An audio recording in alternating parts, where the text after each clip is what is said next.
You've been using Tonal for how long have you been using it for, actually? That's a good question. 7 weeks, not Okay. too long, That's a pretty but good amount of time. consistent.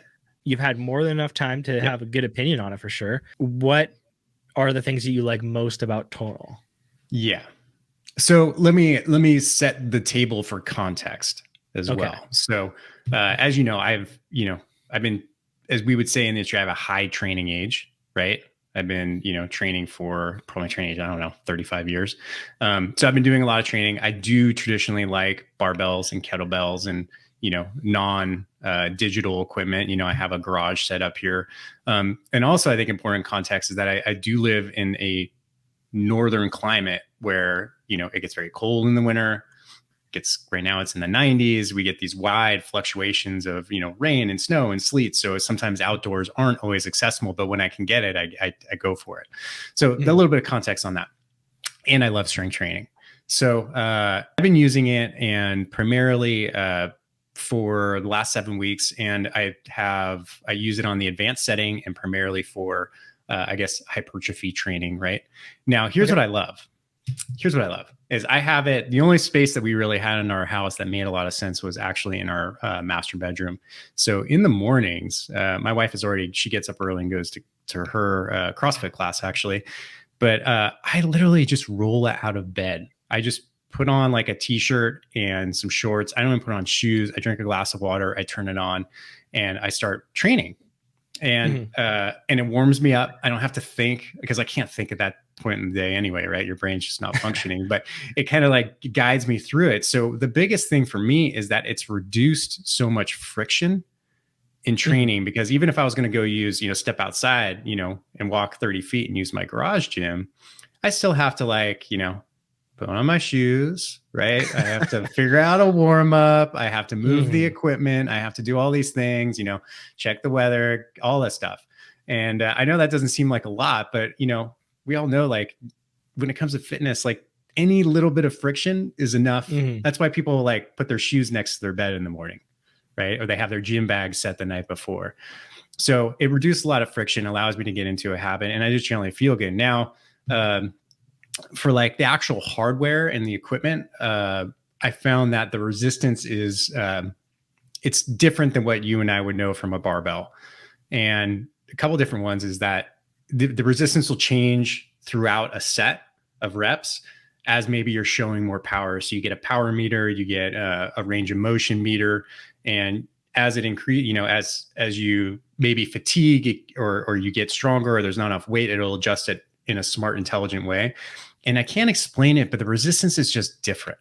Like when you get to, let's say, a front squat, you get to the top of a front squat, there's, a half a second of almost weightlessness, right? As the bar and gravity are kind of toying with each other. You don't get that. It's constantly pulling down on you, and it's a very even pressure. So one of the things I found is that I have a chronic shoulder issue that I've had for a very long time. I would say it's 50% better, which is incredible for me, right? And the other thing is that it has me doing a lot of movements and things that there's no way I would ever do them on my own. Like, I'm not going to do hollow rocks on my own, Colin. You probably wouldn't either, right? Like stuff like that, or corrective movements, or different forms of planks, or just different, cross symmetry stuff that I just never did. So it's opened up, even though I guess it's teaching an old dog new tricks when it comes to fitness. Stuff I've already known. I probably programmed for other people millions of times, but as I'm running through the program, I'm doing all these things. So it does have a certain quality of like, hey, you kind of have a personal trainer that's not that personal, but it is running you through things that, running through a decent program. So I think that's some of the big stuff. The resistance is interesting. It's hard to explain, but it's different, and I kind of like it, and it feels better on my joints than maybe a normal barbell or a kettlebell. Like I'm not bruised after I train with a tonal. If you could guess, like, if let's just say you put it on a squat mode, and I don't know if you've like probably not maximally tested it out or anything, but like, have you tested it out to the max weight on any movement, like a deadlift or anything, or is it like legitimately heavy enough that you haven't even bothered to get to the max? Yeah. Well, I guess one thing I've working with this is I'm actually not going for max reps on anything. It's movement. Like it's good quality movement. So my body feels better. Like I do still supplement. I'll still go to the gym a couple days a week. Well, I still actually go to the gym all the time now because I use the sauna in the afternoons because now that's like, I'm like, okay, I can go to the gym. I don't have to stress about a workout. I can just go to sauna and hang out. But a couple days a week, I'll also go lift heavy. So I'll just deadlift or squat heavy with a barbell.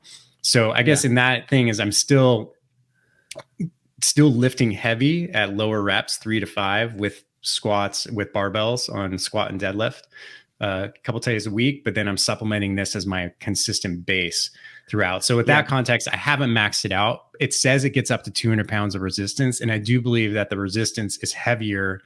Like if it says I'm at 50 pounds of resistance per arm on like an RDL, I think that is actually more like 60 pounds, 65 pounds if it was real life kettlebells. So maybe 20% heavier than real life. And that's what I've heard before. So here's the things that I think is really cool about it. And you can tell me if I'm right or wrong, because I have a feeling I'm both right and wrong, probably about both things. The things that I really like about it are for the same reasons that you said, like in terms of like the frictionlessness. So for example, like the other day, I'm testing out a fitness mirror called Form. And I had a personal training session on that the other day.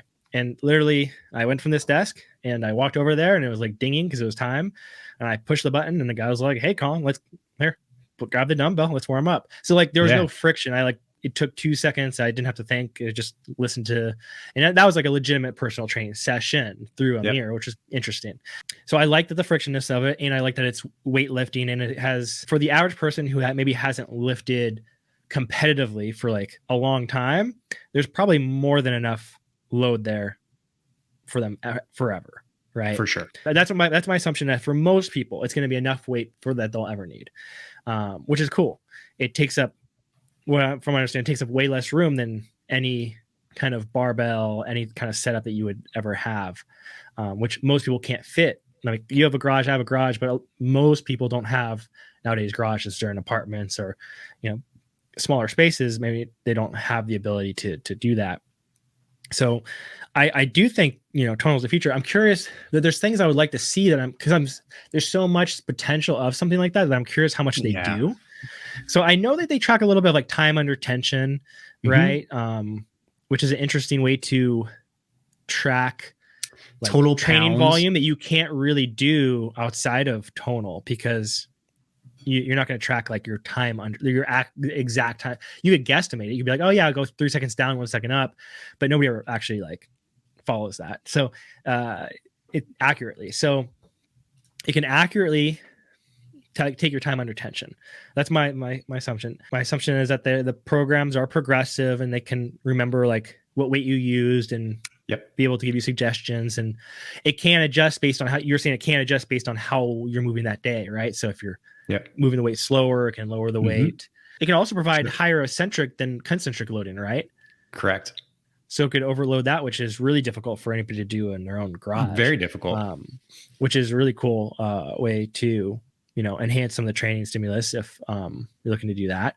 The thing that I don't think it does, but I think it could in the future, and you can correct me if I'm wrong, you can track so much data, right? About your how well you move, how well you're doing the next day, where your range of motion's going, all that stuff. I would love eventually for something like that to be able to be like, you know what? For you, we've noticed that like this amount of time under tension for this type of movement is more ideal. So we're going to adjust like your rep range up. Or we noticed for you, like your strength development for your age or for the volume you're doing is low.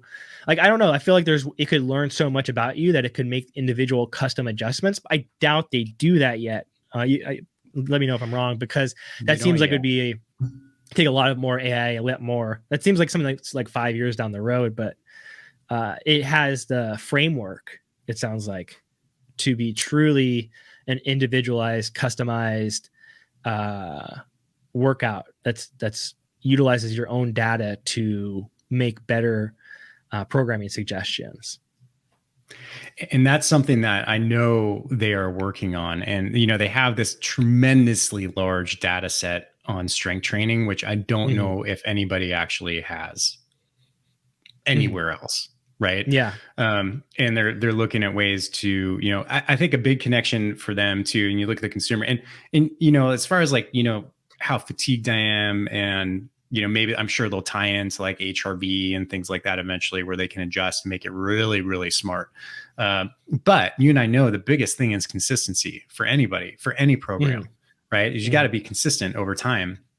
And I think that's a big thing. And these little variations in day to day will definitely be valuable. But what they're trying to do, and I know because I had the founder on my podcast not too long ago, but they want to get, so when someone's on a treadmill and they see how many calories they burn, the consumer's like, oh, I feel fulfilled. I did something that was effective.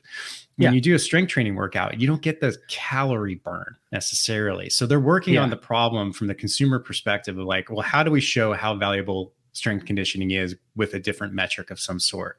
Because you and I know for fat loss, for longevity, like having more lean mass, being stronger, strong people are more useful, right? That joke is like really true. So, getting people in there. Now, where the platform is going, I think the hardware, is very much like a Tesla. Like it's good hardware. And, I think probably fundamentally it's not super complicated on how the resistance is done, but it can constantly update the software